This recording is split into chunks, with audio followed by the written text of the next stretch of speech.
This is a story about a world obsessed with stuff. It's a story about a system in crisis. We're trashing the planet, we're trashing each other, and we're not even having fun. The good thing is that when we start to understand the system, we start to see lots of places to step in and turn these problems into solutions.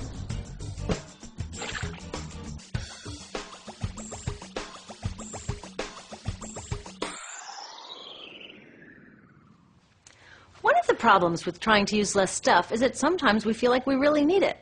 What if you live in a city like, say, Cleveland, and you want a glass of water? Are you going to take your chances and get it from the city tap?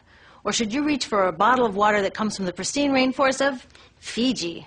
Well, Fiji brand water thought the answer to this question was obvious, so they built a whole ad campaign around it. It turned out to be one of the dumbest moves in advertising history. You see, the city of Cleveland didn't like being the butt of Fiji's jokes, so they did some tests, and guess what? These tests showed a glass of Fiji water is lower quality, it loses taste tests against Cleveland Tap, and costs thousands of times more.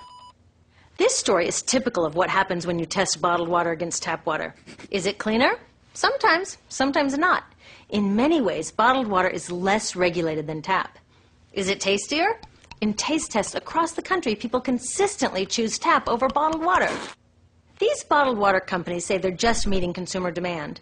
But who would demand a less sustainable, less tasty, way more expensive product, especially when you can get for almost free in your kitchen?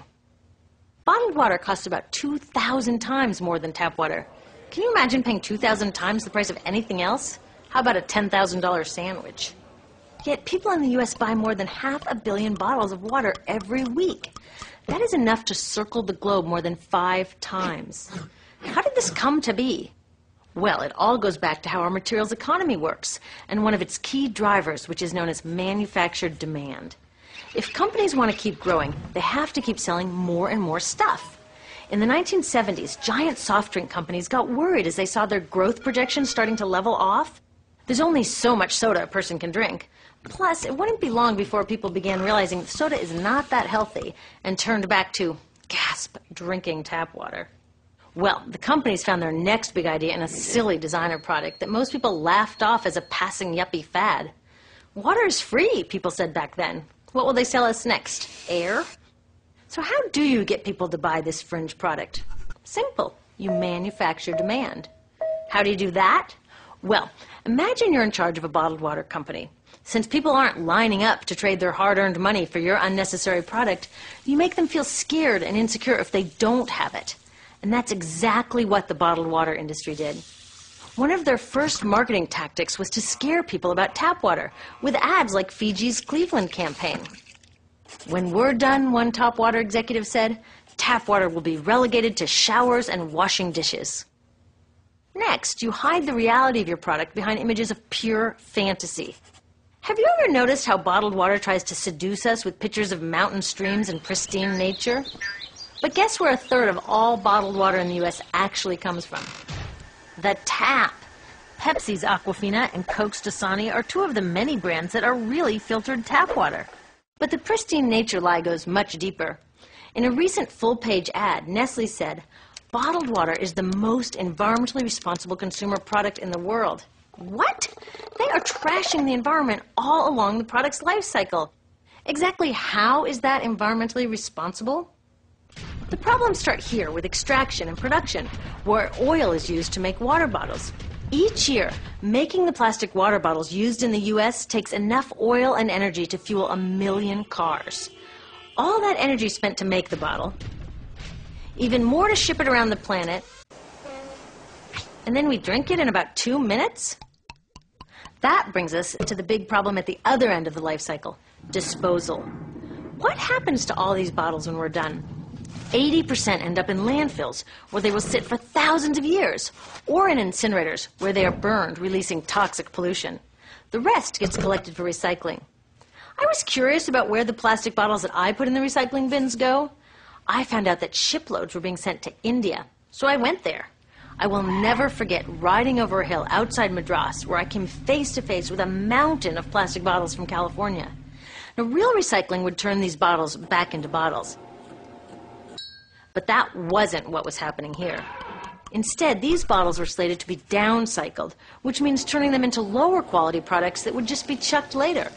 The parts that couldn't be downcycled were thrown away there, shipped all the way to India just to be dumped in someone else's backyard. If bottled water companies want to use mountains on their labels, it would be more accurate to show one of these mountains of plastic waste. Scaring us, seducing us, and misleading us. These strategies are all core parts of manufacturing demand. Once they've manufactured all this demand, creating a new multi-billion-dollar market, they defend it by beating out the competition. But in this case, the competition is our basic human right to clean, safe drinking water. Pepsi's vice chairman publicly said, "The biggest enemy is tap water." They want us to think it's dirty and bottled water is the best alternative. In many places, public water is polluted, thanks to polluting industries like the plastic bottle industry. And these bottled water guys are all too happy to offer their expensive solutions, which keep us hooked on their products. It is time we took back the tap. That starts with making a personal commitment to not buy or drink bottled water unless the water in your community is truly unhealthy. Yes, it takes a bit of foresight to grab a reusable bottle on the way out, but I think we can handle it. Then take the next step. Join a campaign that's working for real solutions, like demanding investment in clean tap water for all. In the U.S., tap water is underfunded by $24 billion, partly because people believe drinking water only comes from a bottle. Around the world, 1 billion people don't have access to clean water right now. Yet cities all over are spending millions of dollars to deal with all the plastic bottles we throw out. What if that money was spent improving our water systems, or better yet, preventing pollution to begin with? There are many more things we can do to solve this problem. Lobby your city officials to bring back drinking fountains. Work to ban the purchase of bottled water by your school, your organization, or entire city. This is a huge opportunity for millions of people to wake up and protect our wallets, our health, and the planet. The good news is it's already started. Bottled water sales have begun to drop while business is booming for safe, refillable water bottles. Yay!